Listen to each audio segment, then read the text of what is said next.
Thank you very much. Good morning again. This is Mimoun Meliti, member of the organizing committee and scientific committee of today's workshop. Pleased to have a number of researchers today joining us in this first panel of the workshop that we are organizing today, which is a very important one, as you certainly know, involving different researchers, young researchers from Tunisia and the UK. The first panel, we have a number of eminent researchers who are doing a great deal of work here, and it is entitled Critical Narratives of Crises and Change. I would like to welcome Dr. Kulthum Bilwafi from Faculty of Arts and Human Science, University of Sfax, and Dr. Peter Hill from Department of Humanities, Northumbria University, and Dr. Reem Al-Taif, Faculty of Arts and Human Science, University of Sousse. Without further delay, I would like to leave the floor for Kulthum Bilwafi, who is presenting a paper entitled The Interregnum as Site of Crisis in Andre Brink's Other Lives. The floor is yours, Doctor.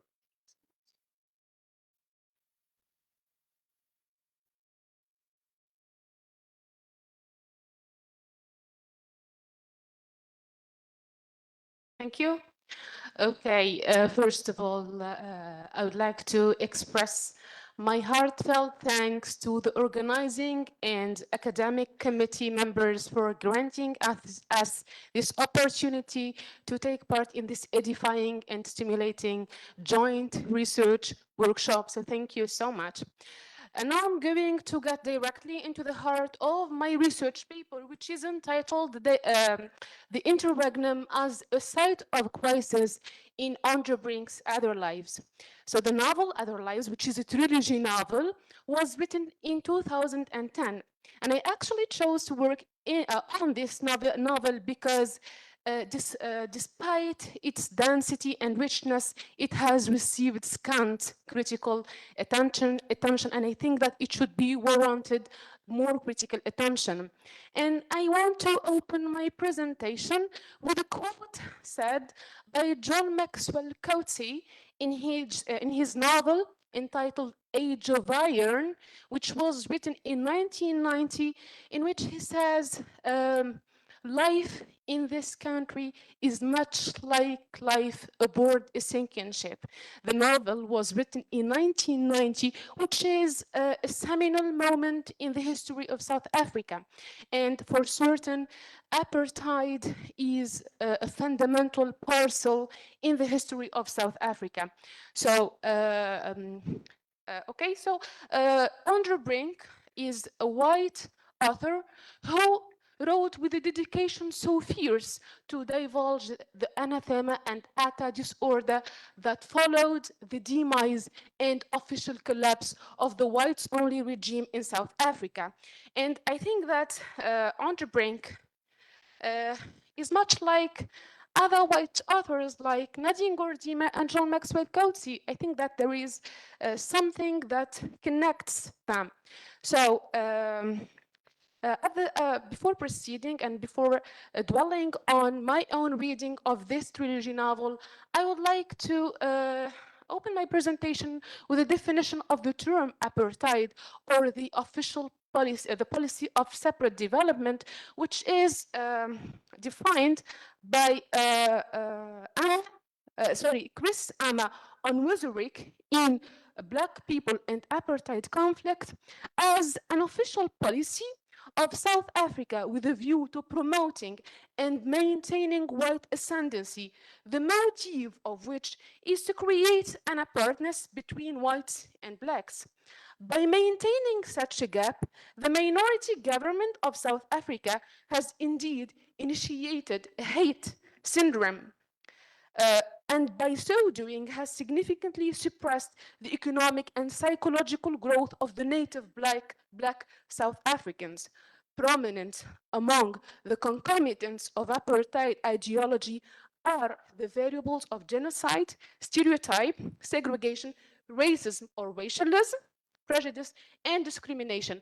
And apartheid, or the policy of separate development, is not solely an ideological project, but it is a whole cultural, project whose effects linger long after it's happening, okay? That is, the effects of the apartheid regime happen belatedly, okay? So, Other Lives actually uh, is a trilogy novel. That is, it is made up of three novellas, three, let's say, subtly or loosely interconnected short stories, or let's say novellas, okay? The first one is entitled The Blue Door, and it revolves around the story of David Leroux, who is a white man, a childless white man who wakes up one day finding a new life of his own, as the title of the novel already implicates, other lives. So he wakes up one day finding a new family, okay? Despite his being childless, okay? The second one, which is entitled Mirror, tells the story of Steve, who is suddenly and abruptly transformed into a black man, okay? And the third one veers towards a gothic atmosphere, okay? And it tells the story of Derek and the soprano Nina Russo, okay? So what binds these stories or these novellas is that they all relate stories of white characters crisscrossing and overlapping stories of self-negation, okay? So the theory that I'm talking about is trauma theory. These are white characters who suffer the outcome of their own deeds. Okay, and I'm going to dwell on that later on. But one of the main concepts that my paper hinges on is the interregnum. The interregnum is a concept that is culled from Antonio Gramsci's prison notebooks, and it features as the epigraph of Nadine Gordimer's novel, Other Lives, and it was written in 1982. And it reads as follows: the old, and I quote, the old is dying and the new cannot be born. In this interregnum, there arises a great diversity of morbid symptoms. So the interregnum, or the interregnal phase, or let's say the transitional phase, is typified by its many volatilities and instabilities, okay? So my paper is an attempt to delve into the crises often associated with the interregnum.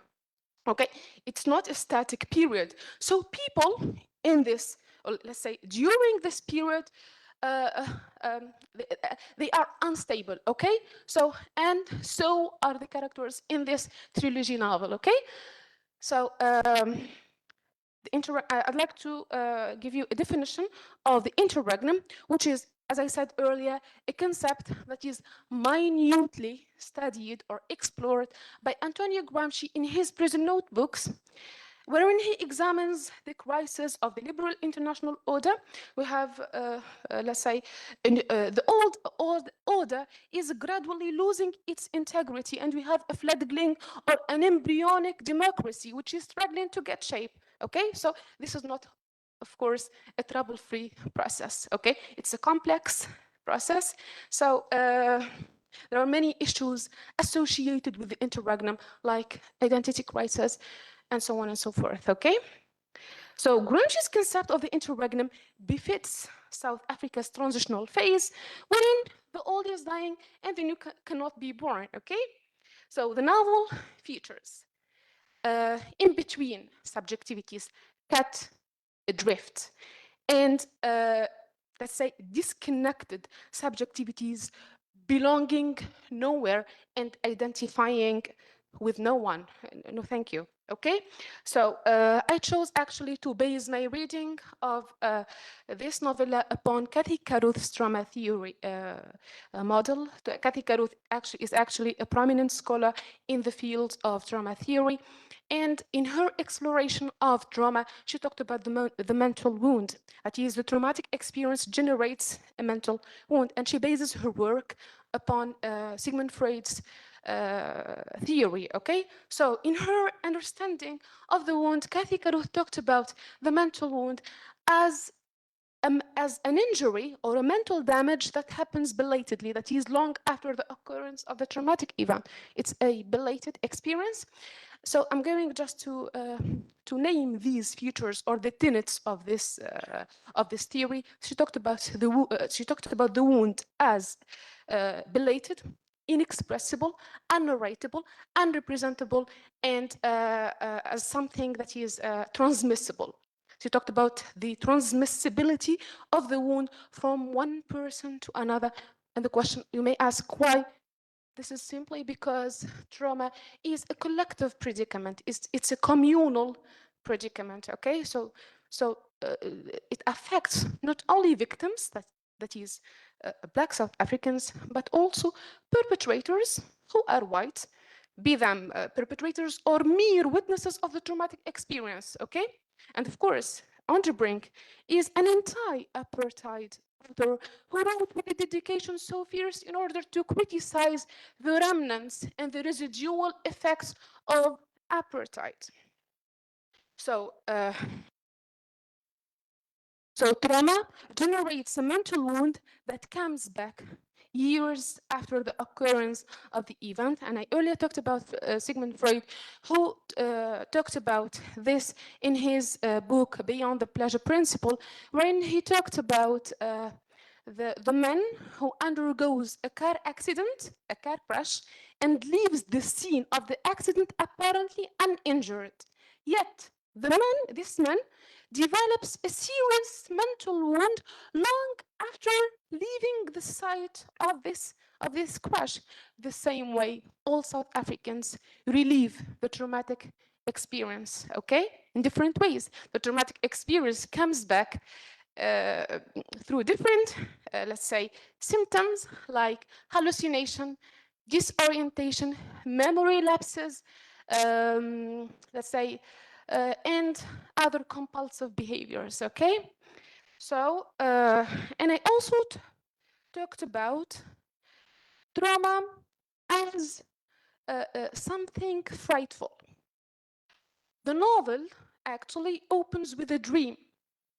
And it says, there was first the dream. And that dream accompanied me throughout that journey, throughout the whole day. I'm quoting actually the text here. So the dream leads to a reality that is no less frightening than the reality that it leads to. That is, this character, who is white, wakes up in a frightful situation, okay? Because everything is going to change after this dream, okay? So, so characters relieve traumatic experience through hallucinations, flashbacks, bodily ailments, and these are applicable to the text, okay? I also would like to talk about the magical realist undertones in this novella. First of all, we can talk about the uncanny in this novella, in this novel, sorry. And we can talk about the intermixture of unheimlich and heimlich, that is the real and the uncanny.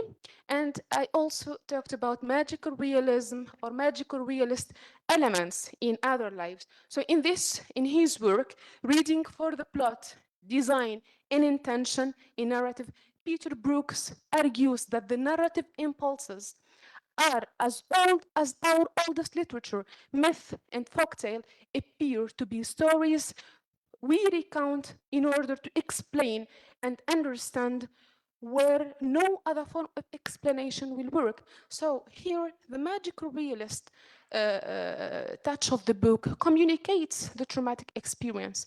Okay, so this helps underscore the features of the traumatic experience. Okay, please, how much time left? Yes, you do still have time. Okay, so I'm going to give you the gist or a summative account of my paper. I actually chose to work on this novella because it is under-researched.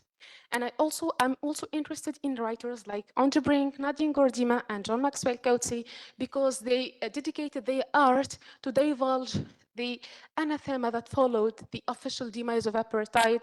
And I'm also interested in this literature because it falls within the umbrella of, let's say, the literature of the marginalized, resistance, and so on and so forth.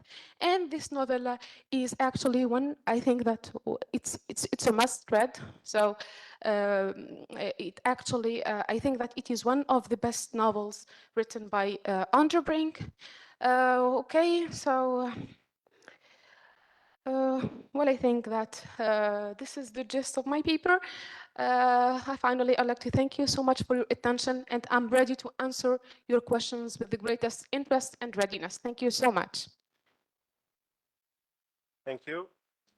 Thank you very much, Dr. Kulthum Bilwafi, for this insightful presentation dealing with the interregnum or site of crisis. Andre brings other lives. I'm sure that the audience, they have different questions, comments, remarks regarding your presentation. You walked us through a number of topics and themes related to literature, but actually interdisciplinary themes that we find their echoes in different disciplines. Issues in relation to racial mixing, echoes of the past, identity crisis, etc. The floor is yours, dear colleagues and researchers, in case you have any questions for Dr. Kulthum Bilwafi. Yes, Dr. Aqila Salami.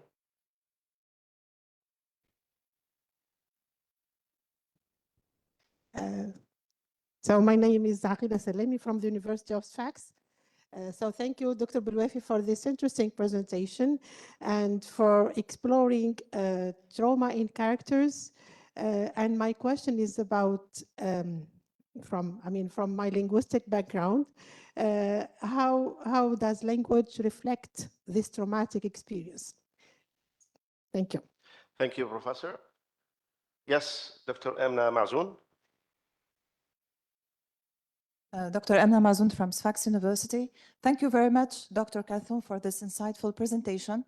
But I want to ask you, where is Kulthum in this presentation? I mean, what is your personal conception and definition of trauma, and why you opted for this topic exactly? We want to know, where are you situated exactly in this choice of topic? And thank you very much. Thank you. Yes, Dr. Yasser Rahimi. Thank you. Hello, everyone. Yasser Rahimi, Tunis University. Thank you for the insightful presentation. My question is simple. Of course, literature is meant to entertain us, but at the same time, we need to draw lessons from reading literature. Now, the context is apartheid, South Africa. How could this, or could we bring this to bear upon the genocide that is taking place right now in Gaza? Okay, thank you. Thank you. Thank you, Doctor. Yes, Dr. Asli.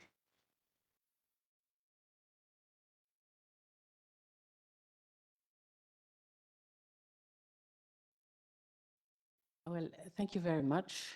I was very interested in the notion of crisis. And of course, it reminds me of la crise de la conscience européenne par Paul Hazard déjà a long time ago. Now, hallucinations, you said, are very often related to circumstances, accidents, you know, people who go through, like Willy Loman, for instance, in Death of a Salesman, etc. And then, of course, this is going to impact and affect very much the rest of their lives. I personally was very interested when I did my research on the crisis of European consciousness, c'est-à-dire after the two world wars, what happened after the two world wars, the concentration camps and the Hiroshima bomb. I worked on a Nobel Prize winner, Eugene O'Neill, who precisely had his prize in literature because he applied Freud's notion of the fragmentariness of the self, the superego, the ego, etc. And he applied this to Aeschylus, La Trilogie d'Eschyle, Electra. His play was entitled Morning Becomes Electra, which was an aggregation at that time in France le deuil sied à Electra. Now, about hallucinations, this is not new at all, because hallucinations, as you know, occur in Shakespeare and even in Greek drama. But I worked I dwelt, in fact, on Shakespeare's plays. And what happens when these tragic heroes, before even they commit the murder, they simply, like in Julius Caesar, since Cassius has first, the famous soliloquy by Brutus, before he killed Julius Caesar. Now, Macbeth also, before he killed Duncan, they have hallucinations. And you know how they occur? Under the form of disastrous, I think, nightmares. They cannot eat, they cannot sleep, they see shadows all over the place. And I think the best soliloquy of Macbeth is when he speaks of the when he actually lost sleep. He could not sleep anymore. You remember? And then he speaks of sleep as the chief narrator in life's course. Victor Hugo, Jean-François Victor Hugo, c'est le plat de résistance du banquet de la vie. C'est quoi le plat de résistance? Moi, je disais toujours à mes étudiants quand je faisais cours, c'est c'est-à-dire when you lose sleep because of a premeditated murder, when you lose sleep, you lose everything in life. And this was considered in Shakespeare's time and in his plays as an awful parenthesis in the course of time. Because crisis, murder, etc., crises, I'm going to use the plural. Crises were temporary. Why? Because time was the dimension of God's providence. And therefore, if you commit a murder against your fellow creatures, you know, then of course you have to undergo hell. You know, this is a hellish, we speak of caboose in Arabic. La vie devient cauchemardesque. Et donc ces hallucinations, madame, c'est très intéressant de vous écouter, mais il faut voir un petit peu du côté de la littérature grecque, des pièces de Shakespeare, et surtout du théâtre jacobéen, Jacobean drama, and of course James I, who himself was very interested in witchcraft, etc. And thank you very much. Thank you very much, Dr. Asli, for this analysis, comment, and the number of questions that you raised. Thank you. In fact, this reminds me of time when I was a student, Faculty of Arts and Humanities, and we enjoyed your lectures a lot, in fact. Thank you, Professor. Any other questions from the audience? All right, so the floor is yours, Dr. Belwafi. First of all, I'd like to thank you so much for these interesting questions and feedback, okay? First of all, I'd like to answer the question of Professor Aqila Salami. Thank you so much for this interesting question. Well, you asked me about language. Okay, one of the tenets of Cartesian trauma theory is the impossibility of narrating or representing the traumatic experience through language.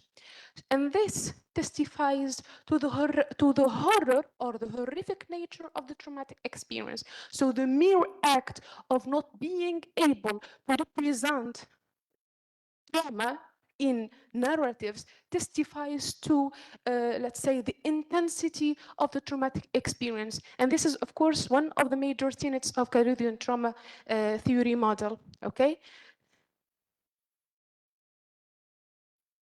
Yeah, how is this? Yeah, okay. For example, in the text, we have gaps in narration. Yes, we have gaps.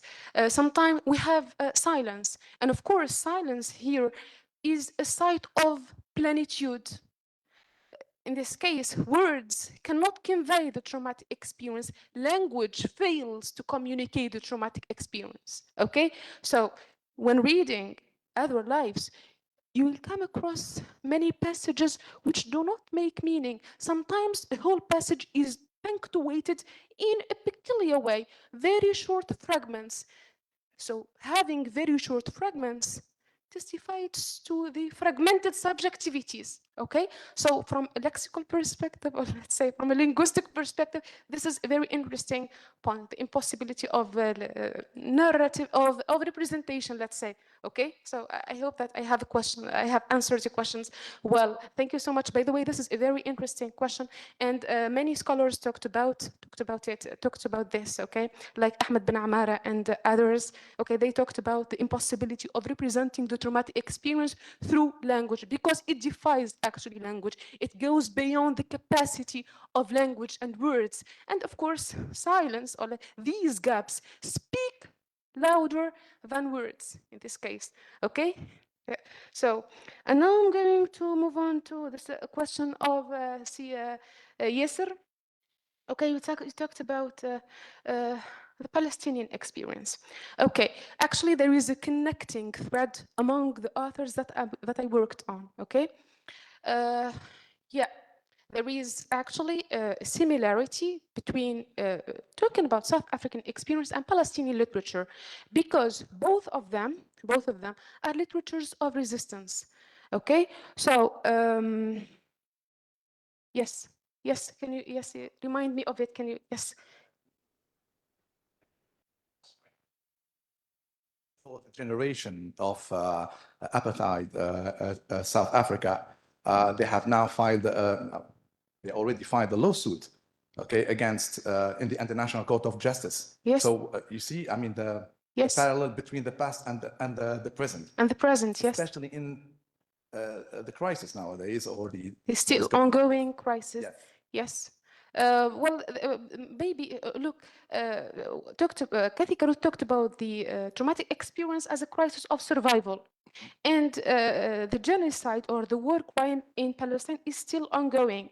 So maybe people will suffer long after the termination of apartheid. Well, I think that apartheid is now no more. Well, it collapsed in 1994. Okay, so people have let's say.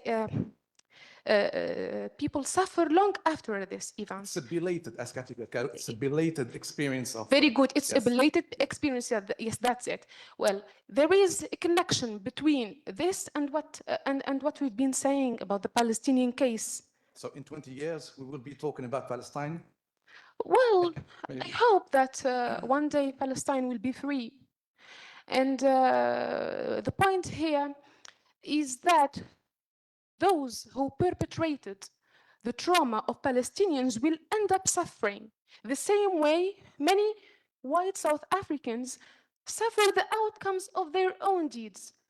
And this is to show what? This is to show the humanity of the perpetrator, of the killer. These are people who chose to kill, and these people will end up suffering because of their own wrongful deeds. And I hope that Israeli people will one day suffer more than white South African people, okay? Because trauma is not only restricted to the victim. It's a communal plight. It's a predicament. It's a national predicament. Okay. So this is a very interesting question. And by the way, I'd like to give you just an idea about my future prospects. I want to work on Palestinian literature, like the poetry of Tamim al-Barouthi and many others. This is very interesting, and I want, of course, to win some, let's say, international recognition. So this is a very important point. Thank you so much for this insightful question. Thank you so much, dear Professor. Thank you so much. Okay, Dr. Emna Mazoun, you asked me about my position in this literature, let's say, or where am I heading to? Yes? What I meant exactly is your voice, not others. So where are you exactly? Okay. Where is your fingerprint if you want? Yeah, okay. Thank you. Okay. In a world that is governed by colonialist superpowers, the least I can do is at least to give voice to these people. So literature as an art form is a means or a weapon, let's say, of resistance. So I personally want to work on the literature of the marginalized, be it African American, which is the focus of my MA thesis, or South African, which is the focus of my doctoral dissertation, or Palestinian literature, which is part of my future prospects.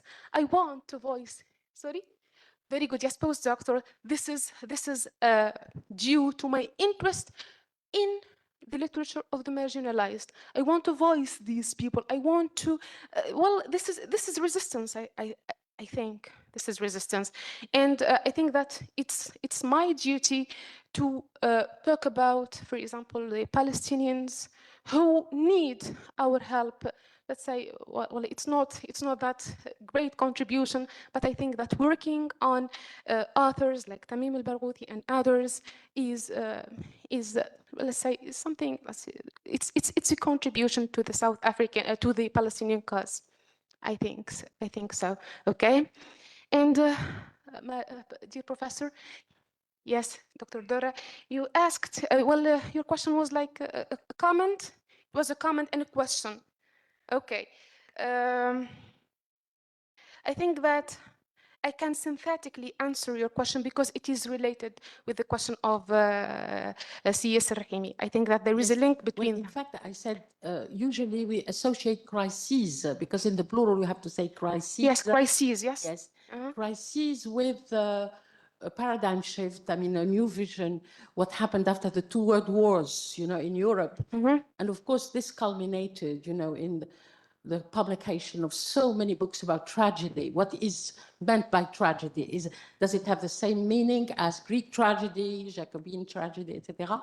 And then, of course, there was in fact a separation from God, of man from God, from his setting. This was put forward by Camus in The Myth of Sisyphus. C'est l'exil de l'homme parce que there were so many dreadful events, the concentration camps, etc., etc. So, of course, there is a new vision of tragedy which has nothing to do with the first one. Yani, there is no reparation, no reconciliation after the crisis. There is, you see what I mean? You think that there is no reconciliation after the crisis? After when it is dramatized in a work of fiction or in a work of so you think, work. okay, so you think that some critics have called this an awful parenthesis in the orderly course of time, because at the time, you know, there was the sense of providence, and time itself was a dimension of God's providence. C'est-à-dire que if you transgress the law of God, then you expect punishment at the end. And this actually took place. C'est-à-dire, it was dramatized in the play, in the dénouement, c'est-à-dire the closing of the book of fiction, or in drama, especially in drama, but I happen to be very much interested in fiction as well. And in classical fiction, you always had a reparation or a reconciliation. And what happens after the two world wars is that it is, as Beckett says, man has become an canner, c'est-à-dire it's the verb can, which is of course a defective verb. He cannot do anything about his predicament, as you said. He cannot do anything, and therefore the dramatist, instead of being a spiritual leader, do you get my point? C'est-à-dire he's going to show the orderly course of things. C'est-à-dire he's going to be like a prophet. Victor Hugo himself speaks of a poet as a prophet. C'est-à-dire he is going to transmit to his readers the divine message, la contemplation, etc. Finalement, tous ces poèmes de Victor Hugo, où le poète est un prophète, c'est-à-dire, comme je l'ai dit tout à l'heure, and he's a spiritual leader. Man has become, selon Beckett, you know, a piece of crap. I'm sorry to say that, but he's no longer named after, you know, these models of behavior. Man is no longer a model of behavior. He's simply an infirm, you know, infirm of purpose, if you remember Macbeth. C'est-à-dire, il n'a plus rien. L'homme n'a plus rien, et par conséquent, le poète non plus n'a plus rien. Le poète, il ne va pas donner des leçons. Vous avez compris? Donc, la crise, crisis, I think, has to be seen from that perspective, and what it meant in classical literature, and what it actually means now. And Camus, when he received his Nobel Prize, said, I'm afraid nobody is going to change the world, because too many events have actually occurred, and it's very difficult for man to do so. Thank you. Thank you very much, Dr. Asli. Thank you. Yes, please, go ahead. Okay, thank you so much for your question, which requires much speculation, I think. Okay, it's a long one, so you evoked many ideas. Okay, as for reconciliation, based on my own reading of this novel, I think that reconciliation is unlikely at the end of the novel. Okay, so we still have interconnected or disconnected subjectivities, and fragmented subjectivities. So reconciliation is not likely at the end, and this is, again, one of the tenets of Cartesian trauma theory. She talked about the traumatic experience as something that cannot be healed. What is possible is working through trauma. Okay, so I hope that I have answered your question as well. Again and again, thank you so much for your questions. Thank you. Thank you very much, Dr. Kalsoum. Many thanks also for the audience for the constructive comments and questions that you raised. And thank you for the enlightening answers that you provide, Kalsoum. Our next speaker is Dr. Peter Hill. He is assistant professor in history. He is an historian of the Arab world, specializing in Syria and Lebanon in the 19th century. And his presentation is entitled Crisis and Reason in Ottoman Syria, the Conversions of Mikhail Mishaka, 1800-1888. Please.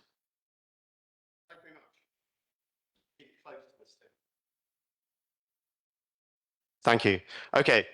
Thank you very much for that introduction, and to all of the organizers. It's a great opportunity to be here. So I'm going to talk a little bit about a particular individual who lived through many different crises in 19th century Ottoman Syria, Bilad al-Sham. And he was an extraordinary character, a man who played many different roles in his long life. You can see his dates here: born in 1800, died in 1888. During this period, he was variously a merchant, a banker, advisor to rulers, a diplomat, and at times a kind of secret agent as well. He worked as a doctor, and he became known as a religious writer and polemicist. So he has an intellectual side. He's really very polymathic writer. He wrote about, for instance, mathematics, music, as well as religion and science. And in particular, he wrote the history of his own time. So he's most known now, I think, for his memoirs of his own life and times, and his comments on the changing politics of Mount Lebanon, this particular part of the Ottoman Empire that he was from. So I've been writing a book about him, which will be out in May this year, and this covers many different aspects of his life. But particularly, I'm interested in changing his religious conversions, his changes of ideas and belief systems. And today I'm going to talk largely about these changes of belief in terms of response to crisis or to crises. So very much in dialogue, I think, with some of the comments that we were just having on the last paper. So just to give a very brief sketch of Mikhail Mishaka's life. He was born in 1800, as I say, in a village near Deir al-Qamar, which was then the capital of the Shahabi Emirate of Mount Lebanon, so a particular kind of power structure within the Ottoman Empire. And his father was a Greek Catholic Christian and the banker to Amir Bashir al-Shahabi, who was the local ruler of this emirate under the Ottomans. So he grew up there in Deir al-Qamar. His father was associated with Bashir al-Shahabi, had also been associated with the governor of Saida and Akkar, so Ahmed Pasha al-Jazzar, which is quite famous, and had been, in a sense, in and out of favor at different times of his life.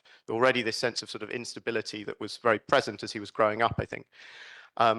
In his sort of teenage years, as he's about 18, he traveled to the Egyptian port of Damietta, Dumyat, and it's here that he goes through his first personal kind of crisis of conscience and belief, and loses his faith in not only Christianity, but all religion, becomes a kind of deist. In the 1820s, then he goes back to Mount Lebanon and becomes a merchant, banker, advisor to the Shahabi rulers in Deir al-Qamar, but also in Hasbaya, so a different part of the mountains, part of Damascus governorate. In the 1830s, when the Egyptian forces of Mehmed Ali invade Syria, he moves to Damascus, so he's quite close to the Egyptians for a time, and also develops links to the British, particularly the British diplomat Richard Wood, who later comes here to Tunis in the 19th century. So Richard Wood, he's the British consul in Damascus at that time. And in the process, he is going through his next sort of set of changes of ideas, being drawn towards evangelical Christianity, as he calls it, Protestantism, as others would call it, in the 1840s, particularly through his links to American Protestant missionaries who are established in Beirut. And it's in 1848 then that he becomes publicly a convert to evangelical Protestantism, leaves his church, the Greek Catholic Church, and then engages in a whole series of religious debates and polemics with the patriarch of the Greek Catholic Church, so the head of that church in Syria, a guy called Maximus Mazloum. And it's then that he generates this, great corpus of religious writings that it reveals much about his past history. He then lives through another very famous or notorious event in Damascus in 1860, the famous Damascus events, or the massacre of Christians by a crowd or mob of largely Muslims in 1860, which then causes European intervention within Syria. There's a French expedition, among other things, that's dispatched. He survives it, very traumatic experience for him. He's left partially paralyzed, but he lives on, writes his memoirs in 1873. So this is the text for which he becomes known, which I'll be quoting from a little in a minute. And he dies finally in 1888 in Damascus. So this slide gives you some of the geography of the different places that I've talked about. So he has this very remarkable story with many quite individual twists and turns within it, where you can see him taking particular decisions, which are unusual ones for someone in his time, to become a deist and then to become a Protestant in particular, or to become friendly with American missionaries or British diplomats. These were not necessarily things that other people around him were doing. So I suppose I've been trying to use his very sort of individual story as a micro-historical way into these larger questions of what did people believe in Ottoman Syria in particular, but I suppose the wider Ottoman world in this time, and how is that changing, as there are a number of quite sort of dramatic changes in the religious politics and the place of religion in society through the 19th century.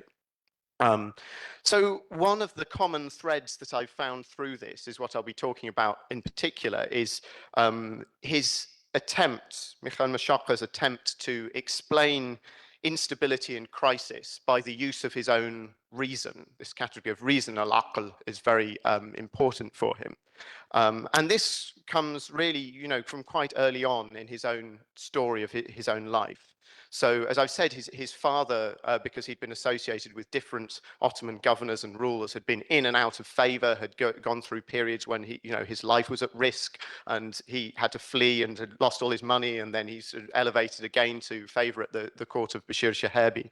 And this comes through in Mikhail Mashaqa's first account of his sort of early education that he writes, which you can see here in Arabic as well as English, where he refers to his father, Jirjis Mashaqa, reckoning that time's vicissitudes, this phrase, taqallubat ad-dahr, would overtake his sons as they had overtaken him when he had no trades to support himself by, to live by.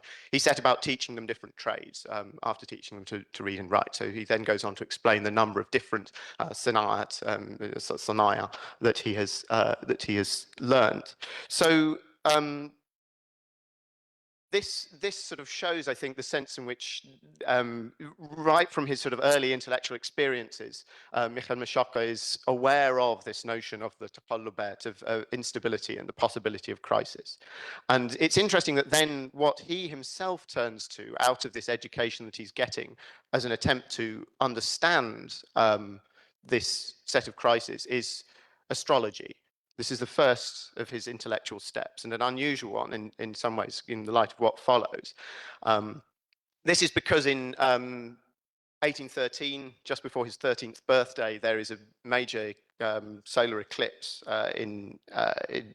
across Bilad Shem and Egypt. And it's followed in Mount Lebanon by a heavy snowstorm, and people associate these events and assume that one has caused the other. And so there's a particular sort of interest, I think, in astrological explanations at this time. So as he writes again in his memoirs of 1873, he believed what the charlatans claimed or pretended, that these eclipses announced great events like wars, plague, the death of some great man. And for that reason, I wanted to attain the knowledge of how to predict eclipses, which is his first sort of major intellectual interest. And again, you know, clearly he's writing about this at a time when he has lost this belief in astrology. He's no longer interested in it. But this notion of a rational explanation for instabilities, of a way of predicting why these events take place, wars, plague, death of a great ruler, is already present, although he's looking for it in a place that he later comes to reject.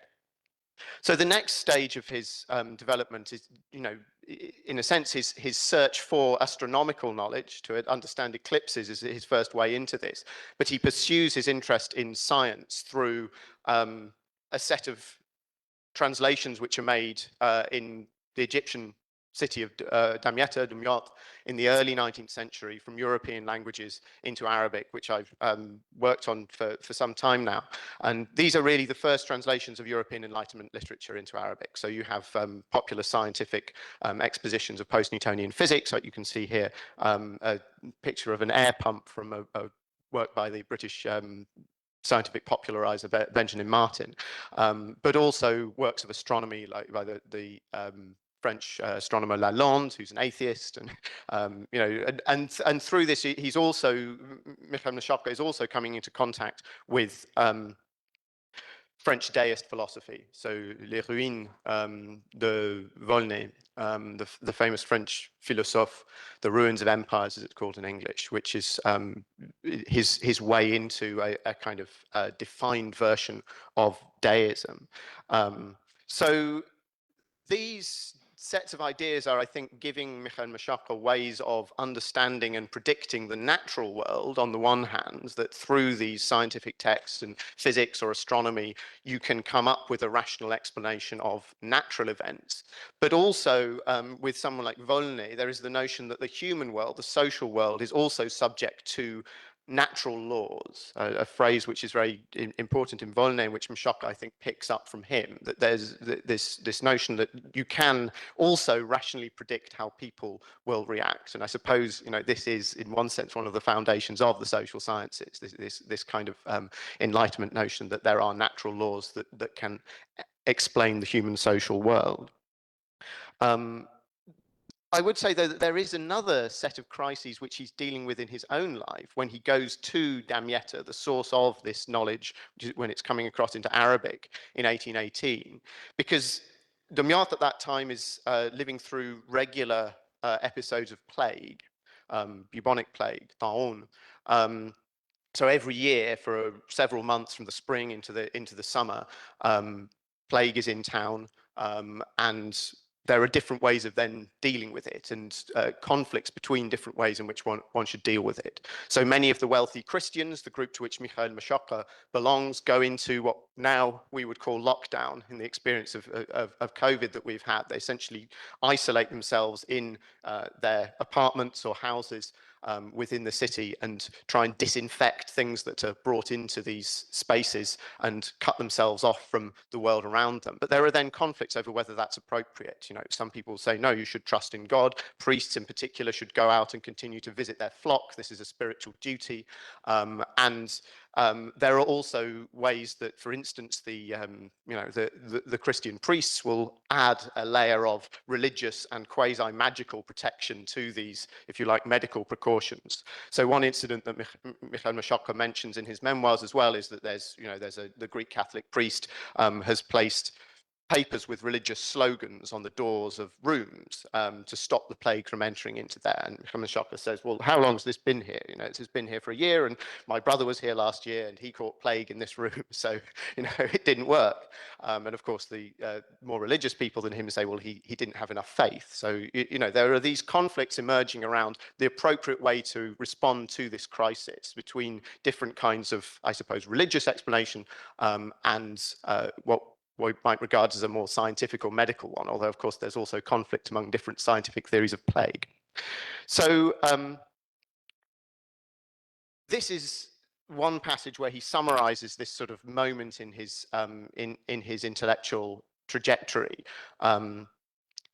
Science is opening up this notion of the natural world as revealing kind of natural theology of creation on the one hand, but also the notion of religions as something that is irrational, and the association that also comes through in other parts of his writing between religion and things like astrology and magic. He's basically put them together as irrational ways of understanding the world.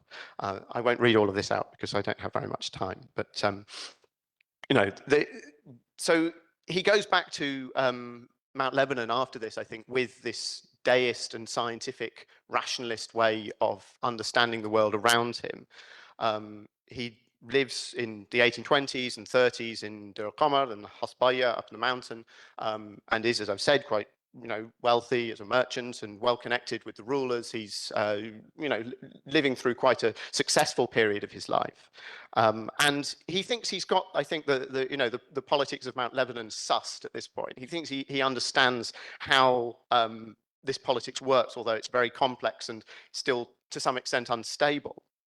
But there are then a set of changes that happen in that world that he's living in, which he didn't foresee and which he didn't have ways of dealing with necessarily. First, there's the invasion by the Egyptian forces. So the Egyptian troops of Hamd Ali are in occupation in Syria through the 1830s until 1840. And then immediately after that, there is the first major episode of sectarian violence, so fighting among Christians and Druze in Mount Lebanon in 1841.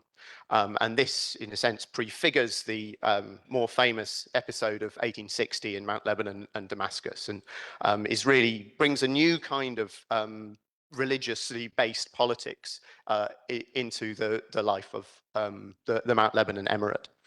So this set of events, I think, causes a third crisis, a crisis which he doesn't really have ways of understanding so well from within his rationalist philosophy. In 1841, in Dir al-Qamar, which you can see on the slide, his family home is attacked, one of his brothers is killed, and his other brothers flee to safety with Mikhail Mishaka himself in Damascus. And this is a very traumatic event. He writes about it in those terms. And it's not a coincidence, I think, that at this point, the early 1840s, he's also starting to take religion seriously again, to look for religious explanations of the world. He finds them ultimately in Protestant writings. Again, this is the particular text which he says convinces him once again of the need for a religious revelation rather than simply a kind of deist natural religion. And I won't go into the full sort of back history of this text, although it's very interesting. And I think, again, it's not the only thing that's going on. He hesitates for many years before becoming openly a Protestant. He's coming into closer contact with the missionaries, also with the British. In some ways, he's becoming disenchanted with the Catholic Church for other reasons. So there are social pressures on him as well. This isn't purely a case of, simply an intellectual decision that he takes to become a Protestant. But I think that you can see that one of the elements that lies behind this evolution is this notion of the vicissitudes of time, the taqallubat ad-dahr, and particularly this new set of vicissitudes which he's encountering in the 1840s, the new form of religious politics which he's not familiar with. And this comes through when he writes later on. I don't know, we haven't got quite all of the English, so we have to make do with some of the Arabic, but he writes later on a tract that is aimed at the deists because his brother has continued to be a deist, and he's trying to convince him that he should become a Protestant instead. So in this, he's making an argument based on the weakness of human reason, ضعف الإنسان or ضعف العقل الإنساني. So he says that, the rational man has to know his weakness, العقل, and the inadequacy of his knowledge. He's incapable of comprehending things as they are in themselves, all he can do is comprehend things according to their outward appearances. And he then backs this notion up with a number of scientific examples. For instance, he says, well, you know, I told you several years ago, my brother, about this new technology of photography, the daguerreotype. And you didn't believe me. You didn't think this was possible, that this thing could produce an exact representation of a person. And then I sent you a daguerreotype of myself, and then you believed me. So your knowledge was inadequate, and something new came along, and you changed your mind.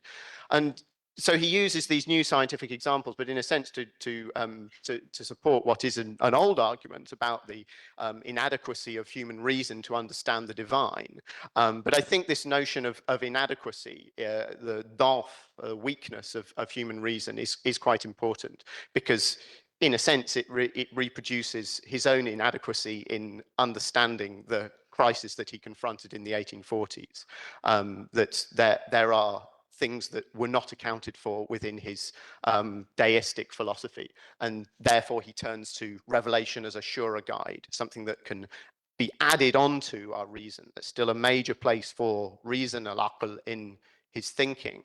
But revelation allows us to do more. And he even uses a scientific metaphor for that. He says the telescope of Herschel can allow us to see more than the naked eye can. Thus, you know, using revelation as a guide to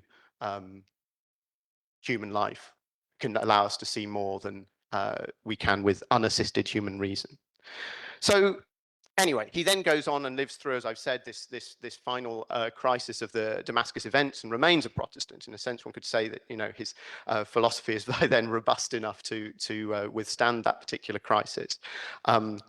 And goes on to write up his memoirs and live out the rest of his life in Damascus. But I suppose, you know, I've given a very sort of brief sketch of this particular, you know, aspect of his thinking and his responses to these crises. But I think one thing that it may be possible to take away from this, as well as the resonances with some of the themes that we've already discussed of crises of conscience, and in a sense of the, you know, early social sciences and attempts to come up with rational explanations, and you know, even natural laws that explain human life. Another thing that perhaps we can take away is that this is somebody who's living through a number of these crises, or as he calls them, you know, he refers to the Damascus events at least as a musiba, you know, a catastrophe, that's a sense of being afflicted by fate, something you can't avoid. So he's living through a lot of these things, but he never gives up the attempt to explain them in terms of reason, rather than simply seeing this as, and I think it is possible to see, you know, particularly thinking from now of the history of Bilad Hashem, what's now Syria, Lebanon, Palestine, and looking at it from the perspective of today, one could see the history of that part of the world very much as a series of catastrophes. But I think that's too tempting, in a sense, that this effort by somebody from within that world in the 19th century to think through the rational explanations that there may be behind this set of crises is an important example for us, even if the particular explanations that he comes up with, whether they are astrological or religious or deistic, may be very questionable, and we may want to dissent from them. So I suppose that's the thing that it may be interesting for us to take away from this. You know, you're implicated in the crisis yourself, and trying to figure out, using reason, using al-aql in this case, ways of understanding it, and in a sense, through understanding, potentially to control those circumstances which have caused the musiba that you're living through. Right, I've probably exceeded my time. Thank you very much. Thank you very much, Dr. Peter Hill from University of Northumbria, for walking us through the intricate relationship, but interesting also relationship between crises and reason, between crisis and reason, especially in our present days, where echoes of what you're talking about exist today, and we can feel them. I'm sure that a number of questions are going to address all of these issues indeed. So the floor is yours for questions. Yes, please, sir. Thank you. I had two questions, Peter. The first one is, as you were describing the peregrination of his peregrinations from the different Christian beliefs, I was eagerly waiting for him to convert to Druze Islam, but he didn't. So my question is, because of these mention of aql and mysticism, etc. So I was wondering if there was any influence of Druze Islam in his beliefs. And the second question, which is more related to I guess, the theme of your book and the Middle East in general, this relationship between Mount Lebanon and Dumyat, and I mean, because I'm aware of Lebanese Christians going to France, and French and English and French and British and American soft power in Lebanon, but I was not aware that there was a form of Egyptian soft power in Lebanon. So I'm wondering if there was something like that and if there are traces of that. Thank you. Thank you very much. Another question?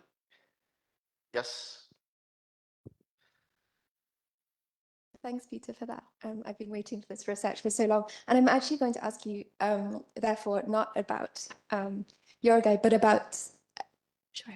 I had a question about Ahmed Faris al-Shidya, who turns up, obviously, as the translator who's responsible for one of his conversions, but who also is sort of the most famous convert of this period, I guess, and who's also from Mount Lebanon and goes to Egypt and seems to have some sort of curiosity and ends up here actually in Tunis. And so I'm wondering if you could speak to, because you speak of Mshalkha as an idiosyncratic figure, could you speak to the kind of connections, parallels, overlaps with Shidya? Thanks. Thank you. Yes, please. Thanks, Peter. I was wondering whether you could talk a little bit about art, whether this person had a conception of art, and that might be something that they would have used to develop, you know, control or loss of control and navigate that. And yeah, how does that shift alongside all this journey that you're talking about? Thank you. Professor Aqila. Thank you, Peter, for this interesting presentation and for showing us the importance of reason to overcome a crisis. And my question is that you managed to show it very well at individual level. For you as a historian, can we show how this works at collective level? Can we talk about collective reason to overcome social crises? Thank you. Thank you very much. Yes, Dr. Rahimi. Thank you, Peter. We've been talking earlier about the difference between history and cultural studies, and how far could this be also interesting, of course, in bringing the two fields, or the discipline and the field of cultural studies, into a common ground of, critical thinking.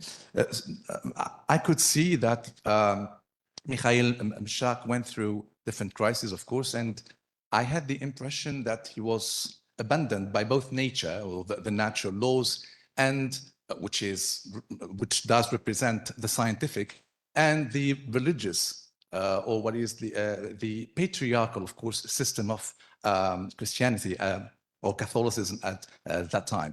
So my first question is the following. First, was he an exception? So were there others apart from him? And how could this be representative, or how could this represent an abortion of a scientific intellectual project in Bilad al-Sham during the 19th century? So was this, of course, part of, or related to global powers? Was it just an exception in the Ottoman Empire? Were there other examples, for example? Okay, and thank you. Thank you. Dr. Asli, yes.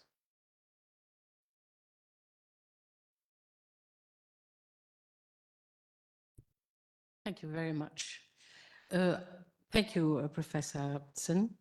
You dealt with deism. You spoke about deism. And of course, reason still reigned supreme. It didn't mean the suppression of reason, because as Descartes, said about reason, cogito ergo sum, je pense dont je suis. I think this is what led precisely Descartes, who wanted to establish a kind of tabula rasa. All knowledge is really useless, because it was contradictory. Many times he found himself baffled and perplexed.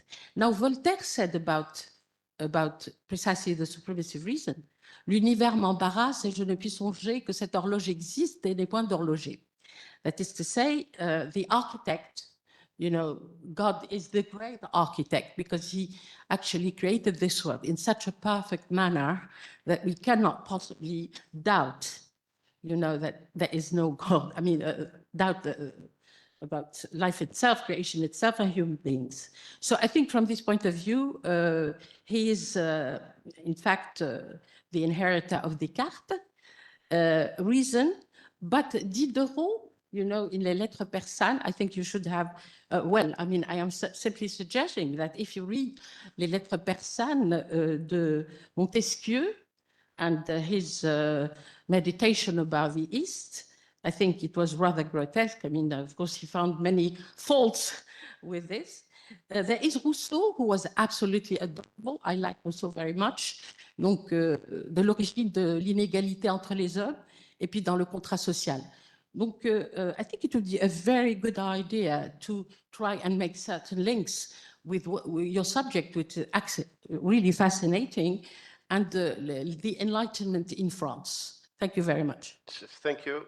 Thank you, Doctor. I hope you tolerate 2 more questions from maybe the panel, if you may. So my question is, what triggered your attention to working on this particular figure? And would you please reflect on the journey of investigating the different sources, any references that you have used? I'm sure that some of them were in Arabic, etc. So your experience is highly important for early career researchers in this regard. And the second question is, would you please elaborate on the following that you mentioned, which is we can see both similarities and echoes in the Arab world and elsewhere. Similarities to other humanistic and social scientific attempts to grapple with social change, and echoes of continuing efforts to come to terms with radical instability both in the Arab world and elsewhere. Any additional examples and elaboration on this regard? Thank you. Should I go back up there? Yes, please. Okay. Right. Thanks very much for all of these questions. I have a lot now to try and deal with, but yeah, I suppose if I could take the questions more or less in order. You had a question about Islam and the Druze religion as well, I think, and yeah, whether it influenced him. So yes, certainly. I mean, one of the things I failed to mention for lack of time is that at each moment when he goes through a kind of religious crisis, he claims to have not only looked at Christianity and Protestantism and Catholicism, but it looked at all of the religions, or the Sharia, he calls them laws, that are available or present in his world. And that obviously includes, he says specifically, the ones that are batina, the ones that are hidden, so including the Druze or the Alawi religion. And so he's trying to compare. So the notion of comparative religion is there.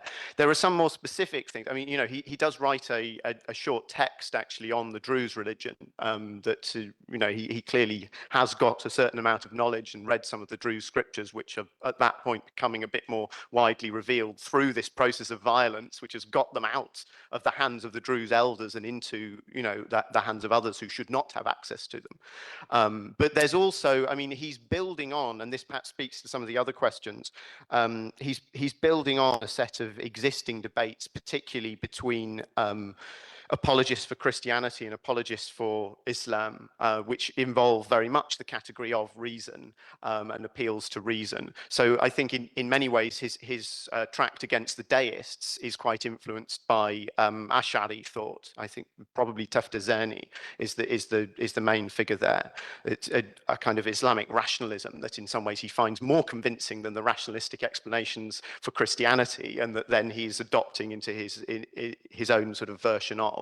So I think that, you know, there are obviously, you know, reason is not a category that is new by any means. I think that in the 19th century, the relationship between it and religion or faith is shifting, but, you know, he's obviously building on existing heritages there. And so, yes, I mean, he doesn't convert to Islam, but he's very much aware of that. And when he writes his tracts, his Protestant tracts, the first people he distributes them to in Damascus are the Muslim notables, because they're very powerful, and also because he thinks they'll be quite sympathetic to his arguments against Catholicism, because Protestantism shares a certain, dissatisfaction with image worship, or with the worship of saints and certain kinds of what he regards as superstitions.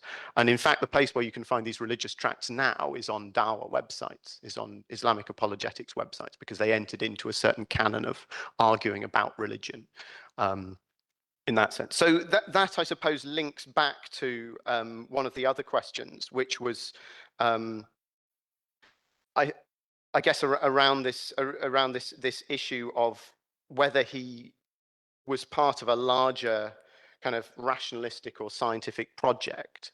And I think the interesting thing about someone like Michal Mashaka is that he comes at a moment that is in a sense before the Arab Nahda in its fuller form in many ways. I mean, he lives through a similar sort of generation as someone like Rafal Tartawi or Busras al-Bustani, but in a way he's not quite in that same frame of reference as them. And so this can be represented in different ways, I suppose, but one of the ways is that, people claim him as a pioneer. Someone like Georgi Zaidan will look back on him and say, this is somebody who's very important for this Arab Nahda that we have had. He writes him into that tradition of, yes, there's lots of other people who are doing this kind of thing. On the other hand, in order to do that, he has to dismiss his religious writings. He says, most of his writing is dini jadali, it's religious controversy and polemics, and he's not really interested in that side of him. Whereas the Protestants, and in fact Muslims who continue to read these writings, are very interested in that side of him. So that, there's a kind of split in his heritage, and in some ways that mirrors a certain split in the ways of thinking about, a project of science and rationalism versus a project of religious identity that I think you can see coming out of the 19th century. So Mashaka actually belongs to both of those projects in some ways. And this notion of basing one's faith on rational justifications is actually important for both of them. And I think he can show us to some extent how they're linked. The question of representativity, I think, is also, relates to this great question that Hannah had about Shijak and how many other people there are. And also from the chair, to what extent this is this is something that you can see elsewhere. I think, this is the challenge of any microhistory, is to say, here's something that's rather unusual, and to what extent is it relevant for other people? And Shijak is another very kind of unusual character in some ways. But, certainly one can relate and one can put them into a common context, which is that I think the mid-19th century in particular is a period when religious identity still matters an awful lot. But you do have people who are doing quite individualistic things within that. So you have this great sort of rash of conversion and of multiple conversion, people who convert several times over in the course of their lives. And there are some who come into these missionary circles and are connected to Michal Mashaka himself, like, a man who starts off as a Alawi and then becomes a Greek Orthodox Christian, then becomes a Muslim, and then becomes a Protestant, or this sort of thing. And this is partly because the conditions of conversion are opening up to some extent because European consuls are intervening to protect converts, particularly converts from Islam to Christianity. And so that whole, sort of legal and political situation around them is shifting. But also I think there is an element of people trying to assert a certain kind of individuality and freedom within what is still quite a collectivist religious context. So in the interstices between these religions, one can say, right, I'm going to switch, I'm going to become something else, and then I'm going to do it again. And so rather than having a career as simply a secular intellectual, one has these people who have careers of multiple conversions. And I think that then diminishes somewhat in the later 19th and early 20th centuries, because the possibility of being a kind of Nahda secular intellectual and not having to worry so much about religion has opened up to a greater extent. So I suppose that's how I would relate him to Shijak, and Shijak is an important sort of comparator within that context. Okay, what else do we have? The whole question of deism, reason, and the French Enlightenment is very present in this history, obviously, but it comes to Michal Mashaka through particular sources, because he only reads Arabic. He doesn't know English and French, unlike so many of these other Nahda characters. So everything that he's coming across intellectually has to be in Arabic already.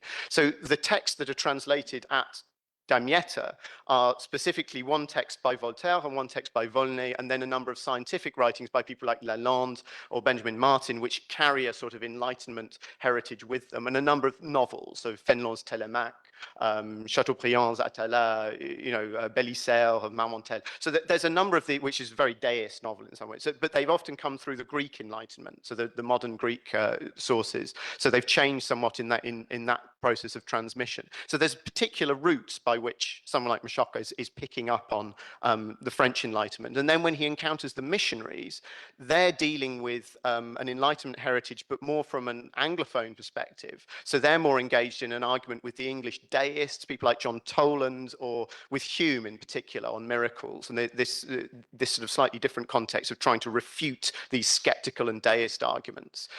So again, there's rather particular routes by which these heritages come to him, and this I think speaks to the question of sources. That there are an awful lot of sources written by or about Michael Mashaka, and that's why you can do this kind of project of a microhistory on an individual and an intellectual biography, and it's rare to find that in this sort of time and place that one has this mass of sources. But again, I discovered them bit by bit. I originally started working on these translations of the Damietta Circle and these Enlightenment translations, and then became more and more interested in Mashaka as a sort of product of that moment and the most interesting sort of later trajectory of someone coming out of that moment. And then I found his religious polemical writings, which were printed in the 19th century, as I said, on Dawah websites, that they're there. You can download them from, islamforall.com, these kinds of things.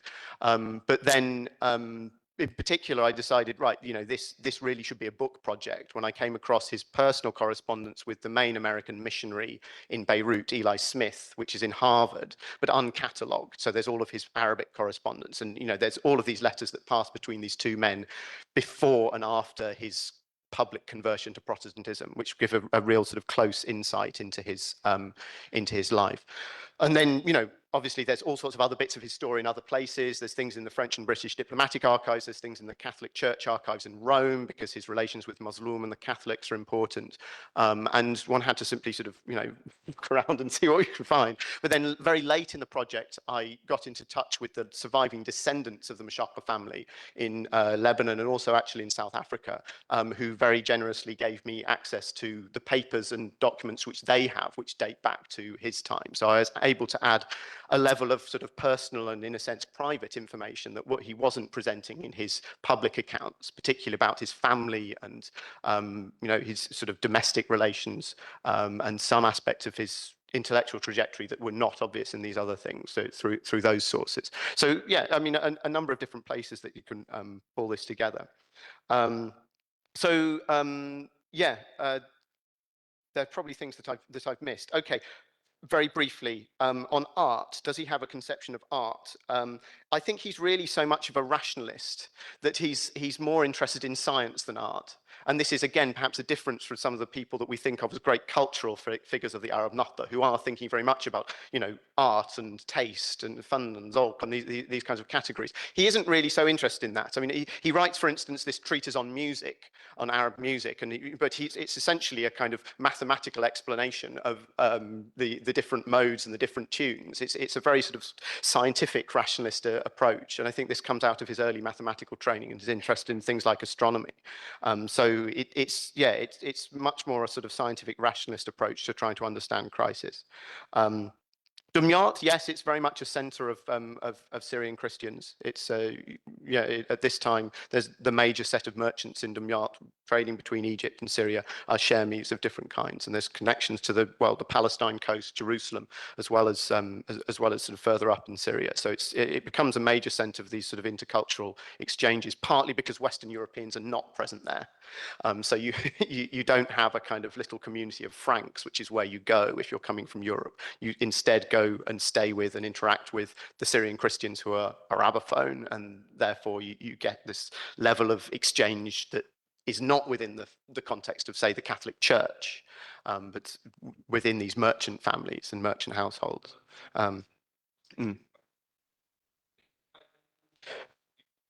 Was it used for influence? I mean, it's certainly used as a military base when they invade, as it had been used by Napoleon as a jumping off point when he invaded Palestine from Egypt. So yeah, because it's the major port.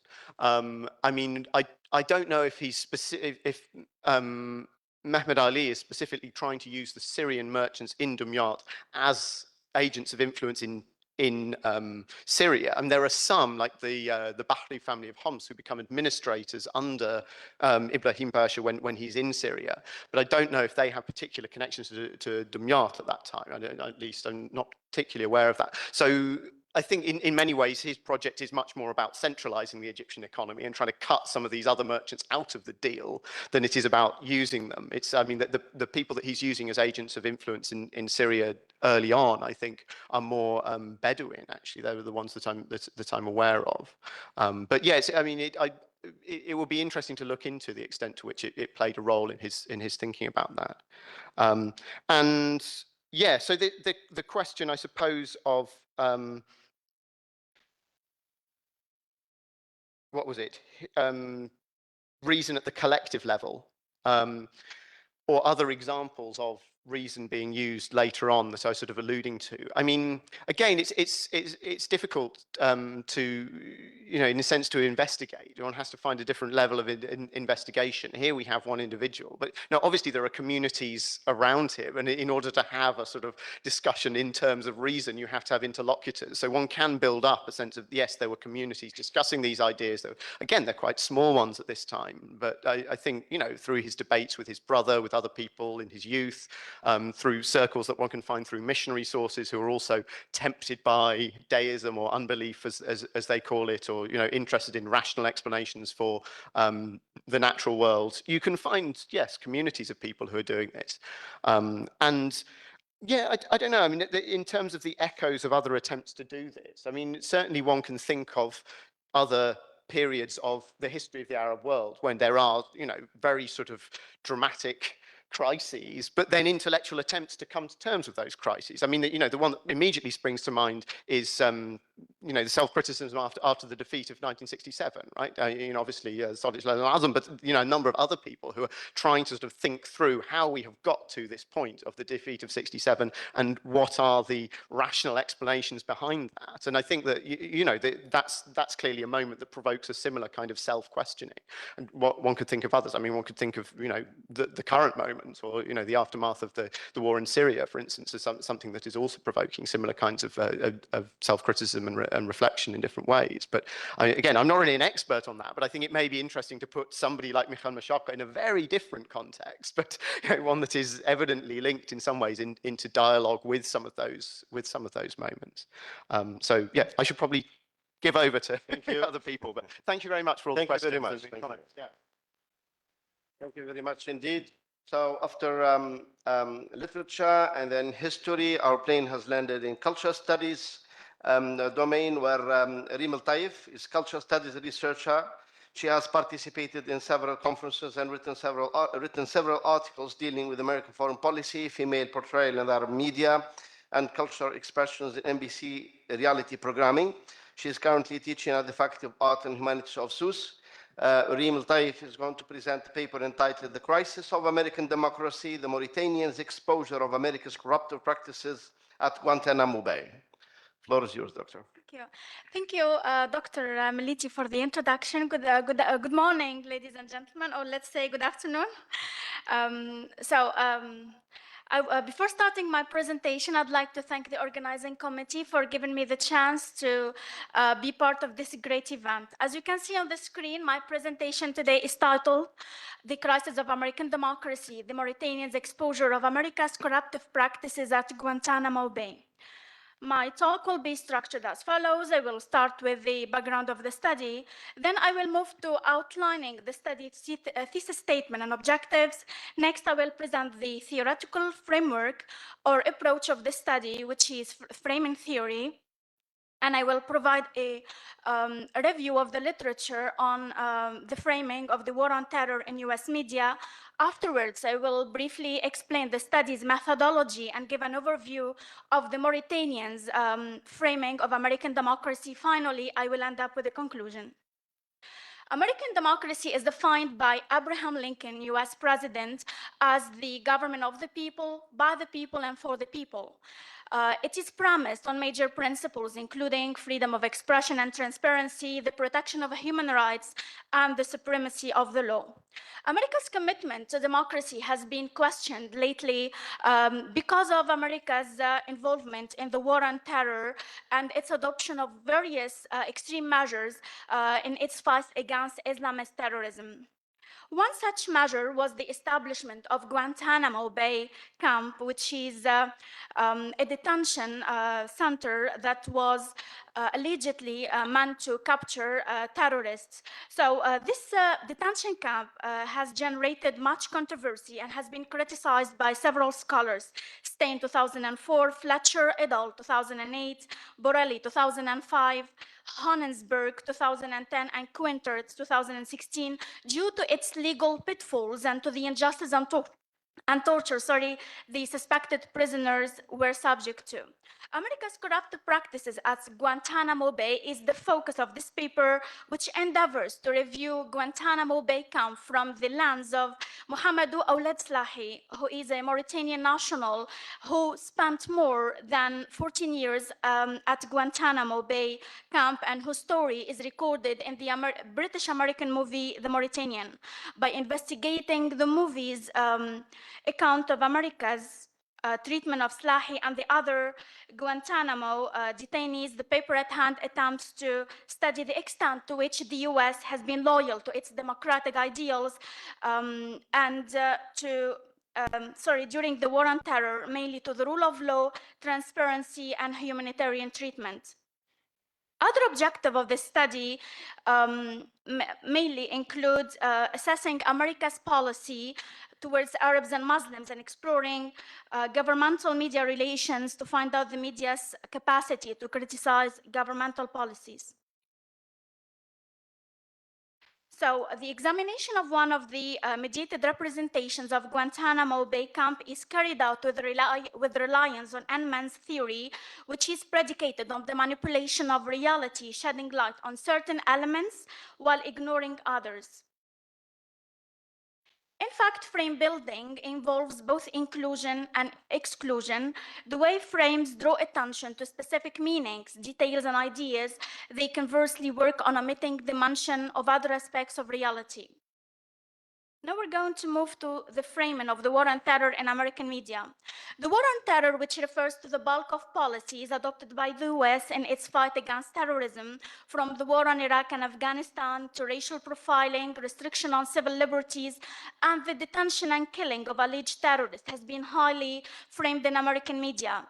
As suggested by several scholars who have insisted that American newspapers' framing of the war on terror focused on echoing and consolidating the governmental rhetoric and perspective. The single-sided frame on the war on terror was undermined lately, as suggested by several researchers, including Seach and Guterman and Simons. One of the authors that suggested the change of the framing of the war on terror is Kristen A. Trainer, who explains that there was an emergence of a few critical frames in US press's accounts of Guantanamo Bay camp, and they encompass the torture and the indefinite detention frames. Now, Trainer's paper is one of the few studies that deal with the counter-framing of Guantanamo prisoners and Guantanamo prisoner treatment in US media, and mainly in the press. So the cinematic depiction of Guantanamo Bay camp remains another research topic. Therefore, the present paper tries to build on the above-mentioned gap by endeavoring to study the framing of the Guantanamo Bay prison in the British-American movie The Mauritanian, an autobiographical film that is based on the best-selling memoir of Mohamedou Ould Slahi, one of the former detainees of Guantanamo camp. Investigating Guantanamo's prisoner treatment from the perspective of an Arab eyewitness is another contribution of the current study. Now, choosing the Mauritanian as a subject of study is triggered by its success. The movie has been nominated for several Academy Awards and has actually won a Golden Globe. The movie story equally revolves around one of the former detainees of Guantanamo, which allows for the study of Guantanamo prisoner treatment. In its exploration of the movie, the current study applies a qualitative content analysis of the movie. After viewing the movie and transcribing it, the movie's content is coded by means of the qualitative content analysis software MaxQDA. Given that the paper at hand is interested in assessing America's abiding by its democratic principles at Guantanamo Bay Camp, 3 staples of US democracy are coded, which are the availability of information code, the human rights code, and the rule of law code. So for each code, there are 2 subcodes, one positive and one negative. As you can see, for the availability of information, we have the positive code of transparency and freedom of expression, and the negative code of censorship. For the human rights code, we have protection of human rights, which is positive, and torture, which is negative. And for the rule of law, we have respect for the rule of law, which is positive, and unlawfulness, which is negative. Now we're going to move to the framing of American democracy in the Mauritanian. The comparison of the coverage of the 6 frames reveals the movie's tendency to give the 3 negative codes more salience compared to the positive codes. So now we're going to move to studying the frames one at a time. So the analysis of the censorship frame shows that censorship is the most dominant frame in the movie. The content analysis of the film reveals several instances of censorship that touch the identities of the detainees, their very presence at the Guantanamo Bay Camp, the charges pressed against them, the original interrogation scripts, the detainees' testimonies, as well as any information related to the camp and its practices. Now, the few utterances provided in the table that you can see here, I know that you cannot read it well, but the utterances show that the US government has done its best to keep Guantanamo Bay Camp in the dark, withholding information about it from the US public, civil rights lawyers, as well as government prosecutors. By limiting the stream of information about Guantanamo prison, the US government seems to transgress 2 of the principles of US democracy, which are transparency and freedom of expression. In many scenes of the Mauritanian, Slahi's lawyer is pictured filing suits against the US government and trying to force it to respect the Freedom of Information Act and deliver the memorandums for the records, which contain the classified information of her client's case. Hollander is also seen trying her best to defend the rule of law that appears to be undermined in the movie and which is the focus of the next frame. The unlawfulness frame. Unlawfulness is the second common democracy frame prevalent in the movie.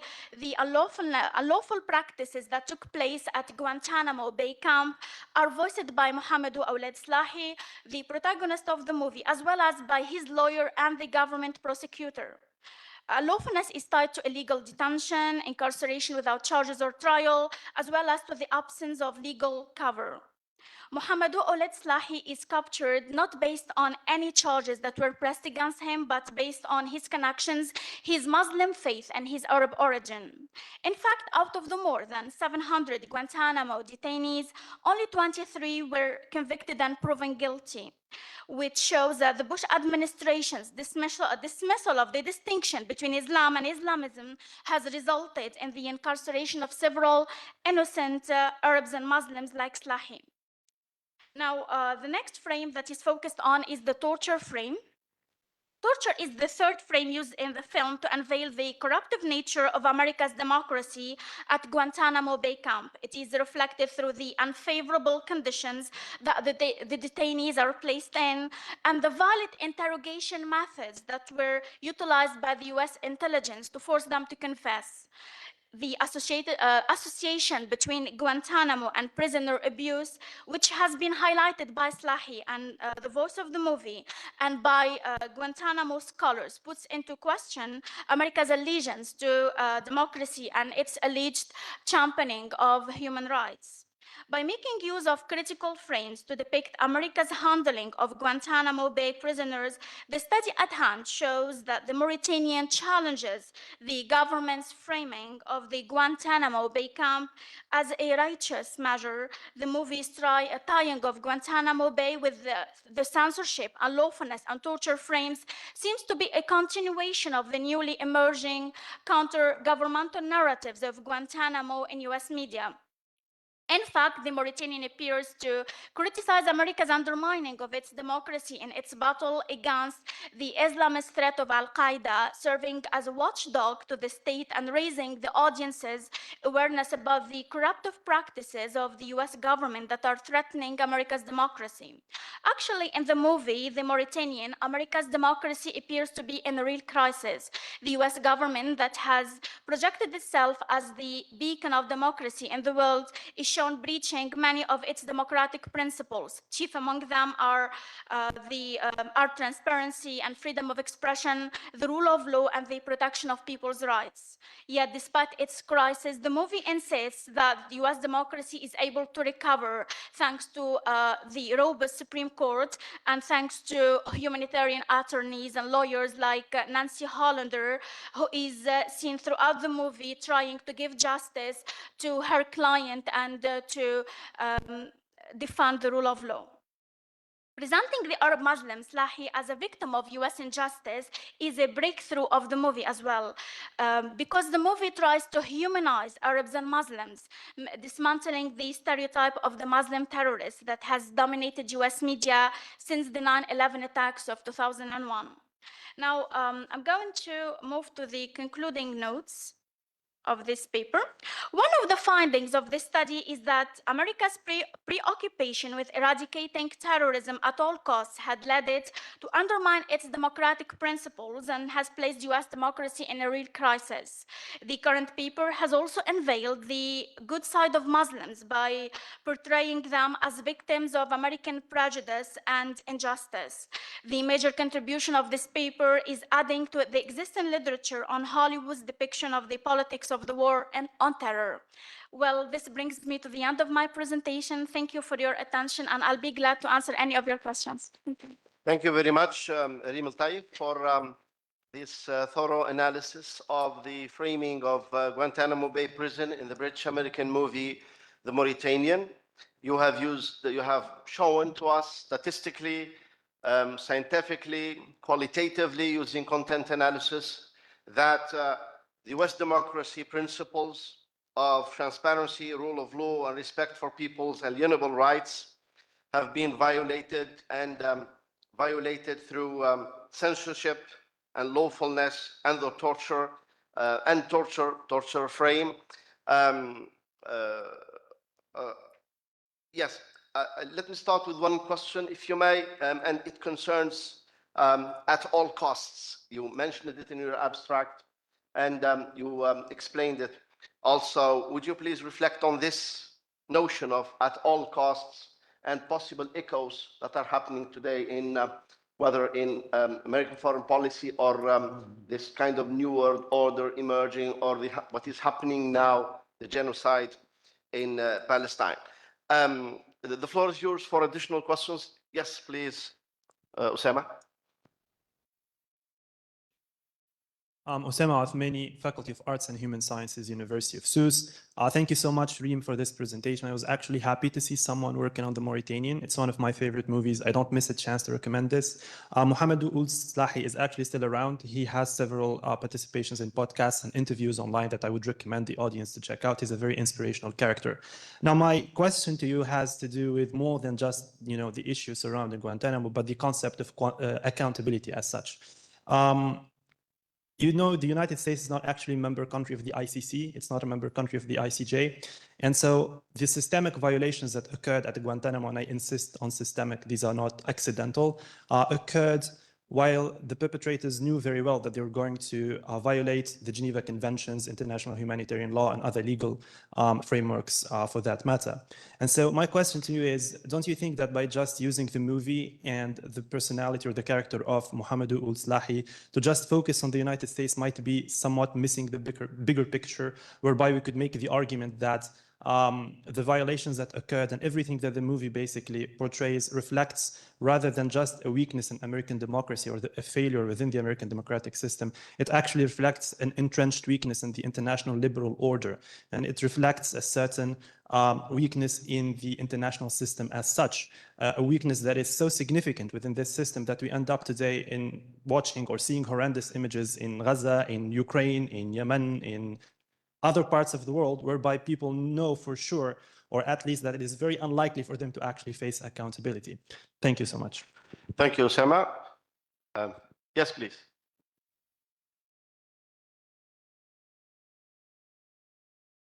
Thank you very much for your very interesting presentation.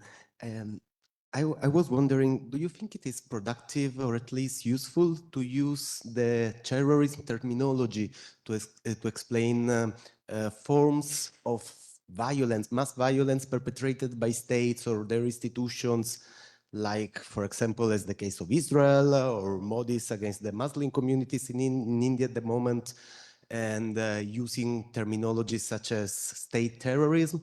Or you think it will be more useful for researchers to develop new concepts to address this kind of inhuman practices perpetrated by states or institutions, and why? Thank you. Thank you very much. Hi, thank you. I was wondering whether, sort of following on from the question at first, is how do you connect race with, in American democracy with how you see it represented in the film? And what are the intersections between race and religion that you're trying to unpack? Thank you. Professor Amri. Oh, thank you very much. I just actually have a methodological question that is not too far from your question earlier. And I wonder if you could reflect a little bit on what might be a limitation of this particular approach to analyzing the film. So I'm just inviting you to think critically about your own method. So I wonder if you could entertain that. Thank you. Thank you, Professor Amri. Professor Salemi. Thank you, Dr. Meliti. I think my question or my comment goes in the same direction as Osama's and Professor Amri's comment. In fact, my initial question was about whether you are aware of other studies which applied framing to other artistic forms, because I'm aware of Dr. Awatif Boubakri's application of framing theory on novels which were published after 9/11, and she managed to show or to depict the frames. And my question here, if you are aware of these studies, can you make a comparison? I mean, whether the same frames were depicted or whether different frames. And then when I heard Osama's comment and Professor Amri's, in fact, the picture is bigger. If we consider this study of these artistic forms as a form of resistance to what happened, to what has happened and what is happening now, to what extent can we talk about these studies as useful or as effective forms of resistance compared to what is actually happening? So after all, it remains a film, it's a novel.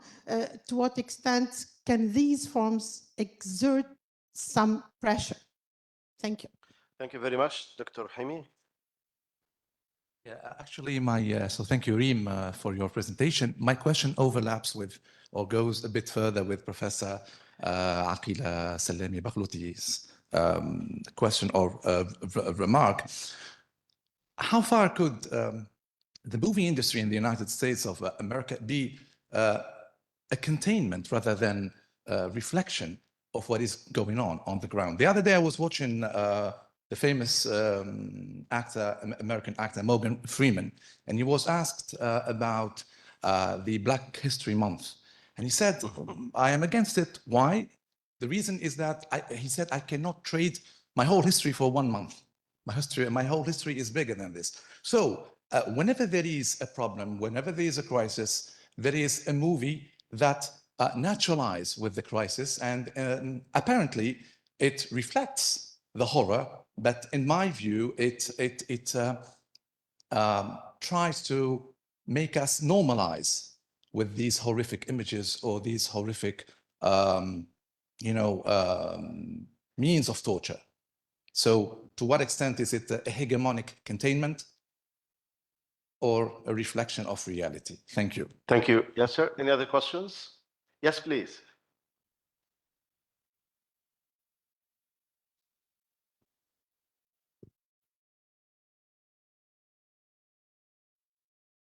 Thank you so much for this presentation. I really like and I enjoy it.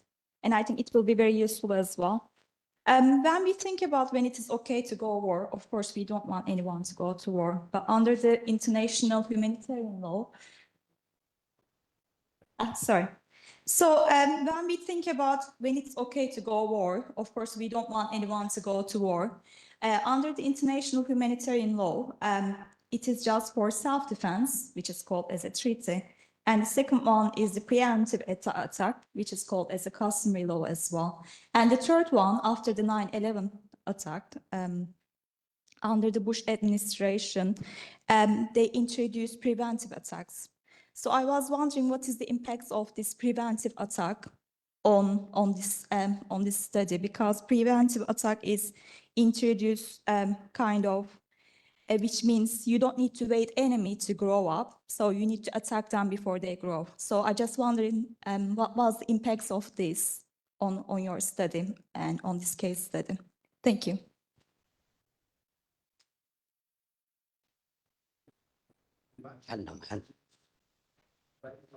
These questions, some of them are related to content, most of them are related to methodological issues pertaining to the methods we use in linguistics and selecting corpora, etc. Yes, please. Yeah, would you please excuse me? There's a last question? Yes, please, go ahead. Yeah, we can take another one.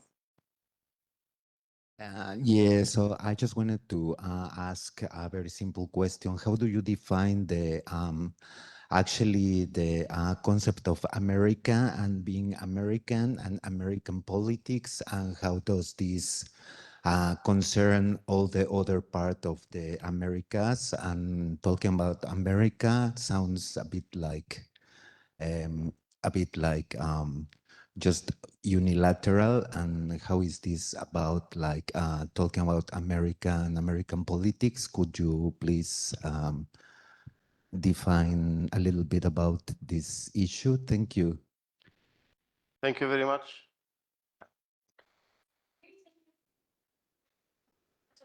Me the chance to explain some of the ideas that I could not mention in this short presentation and this brief presentation, because normally there are a lot of ideas that I want to talk about in this paper, and I think that I will cover them in the full paper.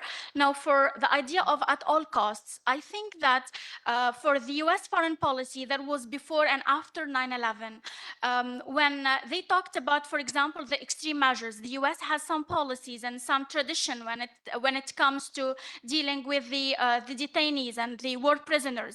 But then the gloves were off during the 9/11 attacks, and everything was admissible. Even things that were unthinkable when it comes to dealing with prisoners were used during those days. And I think that America used very violent measures in its interrogation, and I have many examples of those, like visual protocol, like starvation, like for example, sleep deprivation, and many horrible things.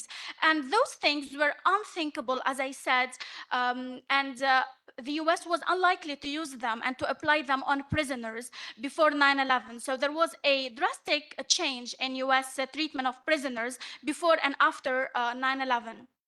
Now, at all costs also includes that the idea of transparency was protected by many American laws, including the Freedom of Information Act and many other acts that obliged the U.S. government to provide information for the prosecutors, for lawyers, etc., concerning the cases of the prisoners. But when it comes to Guantanamo, there was total obscurity, total,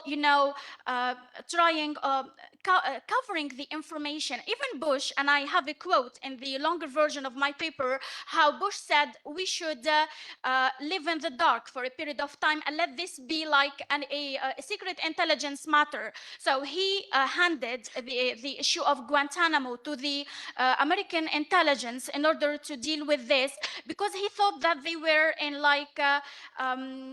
dangerous times in his perception, and those times required, let's say, extreme measures and particular measures that were different from the measures that the US usually had.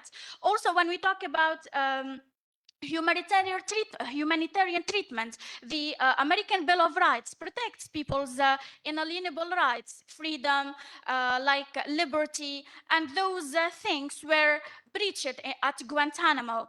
Also, the Fourth and Sixth Amendments of the American Bill of Rights concerning detention without trial, without questioning, etc. All those things were breached when it comes to Guantanamo, because Guantanamo was a particular thing for America, and it was part of this war on terror where everything was admissible, even things that were unthinkable before that. Now, this is for the first question. Now, moving to accountability. Well, I believe that there was a serious failure of US democracy during the period of Guantanamo and during the period of the war on terror in general. And all the world witnessed the fiascos in Iraq, in Afghanistan, and all those practices that were used by the US during its war on terror proved to be failures.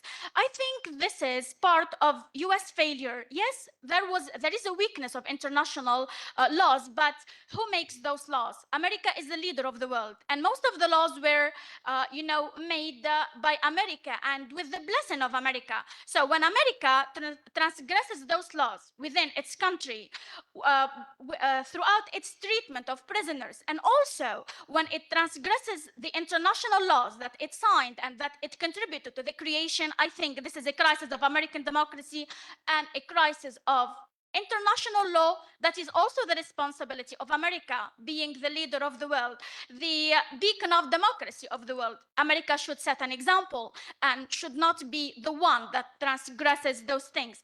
And I have already mentioned in the longer version of this article how America prosecuted transgressors of humanitarian law and transgressors of people's human rights in other places in the world, and how America was trying to be the judge of the world and punishing people for sins that it is already doing, and it has done at Guantanamo. Now, moving to the next question of state terrorism and why. Well, I don't think that it's a matter of state terrorism or religious terrorism, because I think that terrorism is something that is not related to one person, but when America tries to fight terrorism with very bad measures and very violent measures and very, unfair measures, I think this is also part of terrorism, because terrorism is unfair treatment, and what America did to those people at Guantanamo was unfair.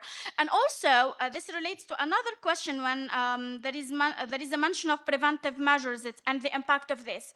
There were more than 700 people who were detained at Guantanamo, and 500 of them were released without any charges, and the remaining 200, more than 200 individuals who remained there, only 2 of them were actually charged with any crimes. This shows that the idea of Guantanamo was so wrong and so unfair, and there was this intertwining, let's say, between this trying of America to include Islam and Islamism under the same umbrella, and this measure resulted in the, in the incarceration of hundreds of innocent people like Mohamedou. Mohamedou is an engineer. He is a Mauritanian engineer who worked in Germany and who worked in Canada. He fought, yes, with Al-Qaeda during the Cold War on the side of the US. But then they took this thing and they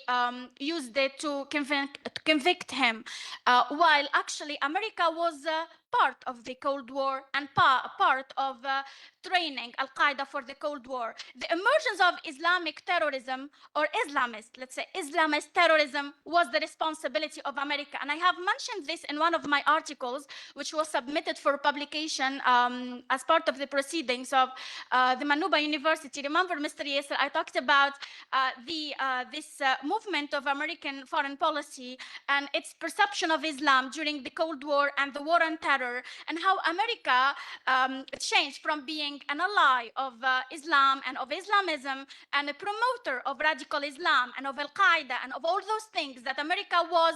They were like America was the mother of them, the nurture of them, and then it turned against them once of a sudden, and Islam became the enemy, and Islam became the wrong thing that America has to fight. Now, there was a question about race and intersection between race and religion. Yeah, that's the problem. Normally, race and religion should not be confused, because normally one's religion and one's race should be separate. For example, when we talk about Islam, not all Muslims, for example, are Arab, or not. Also, some Arabs are Christian, so we shouldn't confuse these things. And the problem that America did that confusion, or was part of that confusion. America united all Muslims, all Arabs, placed all Arabs under the motto, let's say not motto, but the umbrella of Islam. And even when someone was a Christian and he was Arab, he was treated as a terrorist, and he was perceived in a very negative light in US media. And in my literature review, because this is a very short introduction, but I talked about the framing of Muslims in Hollywood and the framing of Muslims in American media, and I talked about the framing of the war on terror in general. I also talked about, framing in general, especially when it comes to Arabs and Muslims, and when it comes to the war on terror and the different practices of the war on terror. So here I have a very interesting question from Professor Aqila concerning framing of other artistic forms, novels. Well, I haven't thought of that, because I focused on media, the framing of, terrorism, not terrorism, but the war and terror in general, and Muslims in media, especially US media, because I'm interested in US media. But that would be a very interesting thing to consider. Well, I tried to compare between the frames. There was one person who talked about the Guantanamo frames. That is like a lack of literature on Guantanamo framing in general. And I tried to compare between her framing of the the camp and my framing. She talked about the torture frame and the detention frame, but I added other frames like the torture, not the torture, sorry, the unlawfulness and the lack of transparency or the censorship frame. Now, for talking about resistance, yes, I believe that movies can be a form of resistance. And throughout my study, I do media studies and American foreign policy, and I have looked at the influence of American media on foreign policy, whether during the Cold War, whether during the war on terror. And I think that American movies and American media in general are part and parcel of American foreign policy. The US uses media in order to, let's say, to try to provide consent for its foreign policies, to manufacture, as I use the word of Chomsky to manufacture consent. I think that media is used to manufacture consent, but for this movie, and I like the movie in particular because it is one of the few times when there is an British movie that tries to challenge the American narrative or the governmental narrative of things and to provide another perspective. So this movie is told from the lens and perspective of this detainee who was the victim of American foreign policy and who was the writer of the movie, because the movie was based on his memoir, the best-selling memoir of Mohammed al-Slahi. So this movie is very different from the other works on American media that try to be, let's say, on the side of the US government. This movie challenges that side and challenges that narrative of the US government and acts as a watchdog. So it was really interesting for me to find a US media production that actually acts as a watchdog to the state and not a lapdog. And I use the word of Professor Dagrir, who wrote about the American press as watchdog and lapdog. I think that movies can be a form of resistance, and I'm going to talk in my full paper about how many, popular U.S. newspapers did not like the movie. They thought that it reminded them of their dark history, and even the actor of the movie, the lead actor of the movie, liked the movie because she said that movie tried to give justice to people who were really, the victims of the US. At least when the movie talked about them, it gave them some justice. Even they could not really return all those years they lost from their lives, but at least they could give them some justice and give them, let's say, some happiness to see that they are aware of their troubles. So this movie, by exposing all those corruptive practices, tries to raise people's awareness that the war on terror had a lot of pitfalls, that Guantanamo contained people who were actually innocent and who did nothing wrong, did nothing against the US, but were actually put there because of suspicions, because of connections.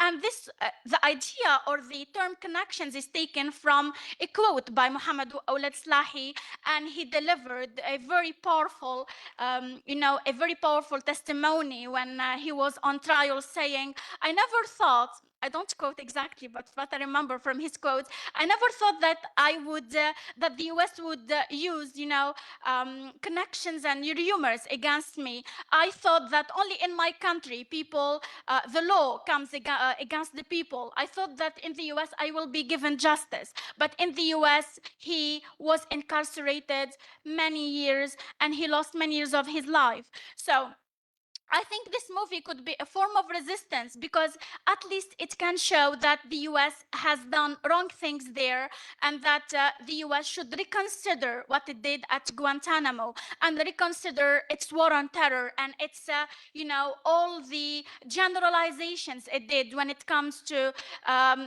making this confusion between Islam and Islamism, because not all Muslims are Islamists and terrorists the way Western and American media try to portray them to be. Now, there was a question about hegemonic containment or reflection of reality.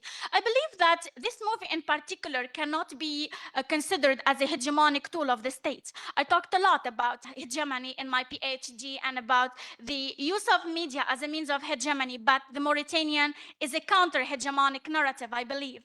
Counter-hegemonic, because this movie reflects reality as it was. Let's say, the dark reality of the US and the dark reality of Guantanamo Bay camp. Now, define America or American politics. Well, America, I have studied American politics, and I have, I read hundreds of books about America, but I have never thought of what America is. Well, I believe that America is a country that was founded by the Puritans, the English people, and I always think that America was so much inspired by those Puritan forefathers who made a huge impact on America. Yes, America contains a lot of people. It is a multicultural country, contains a lot of races, but I believe that America is racist. This is my perception.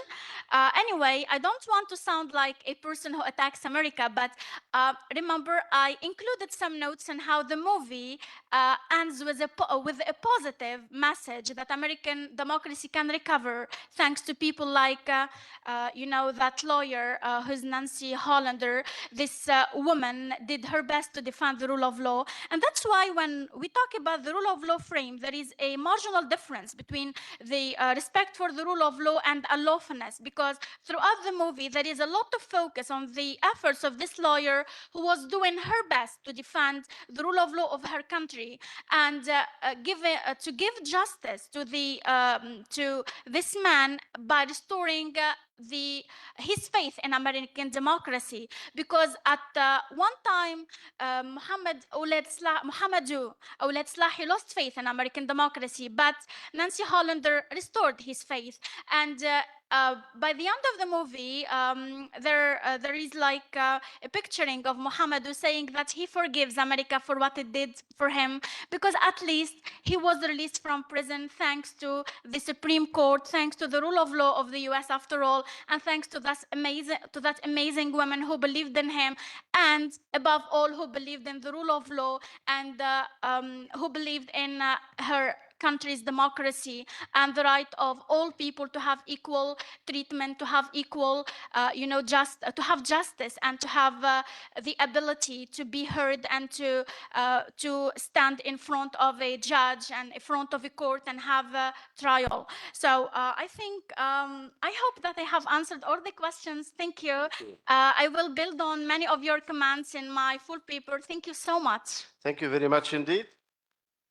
Thank you very much, Reem El-Taif, for this informative and well-informed also account of the different questions raised by the audience.